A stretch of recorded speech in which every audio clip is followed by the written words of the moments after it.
Goeiemôre, ek is Lampies Lambrechts. Ek is gestasioneer op Brandvlei.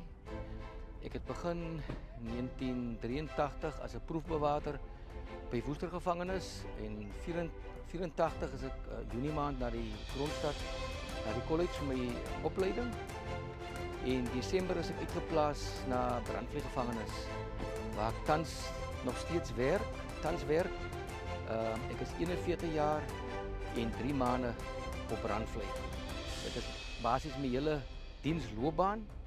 Dit is 'n voorreg vir my gewees om daar te wees. En vandag is 'n spesiale dag vir my. Dit is 'n groot voorreg om my diensloopbaan met so 'n geleentheid af te sluit. En ek dink alle eer en lof kom ons Hemelse Vader toe dat hy ons alle jare gespaar het met gesondheid en die krag gegee het om by ons werk uit te kom. En vir die departement wil ek ook sê dankie vir die geleenthede wat hy vir ons gegee het.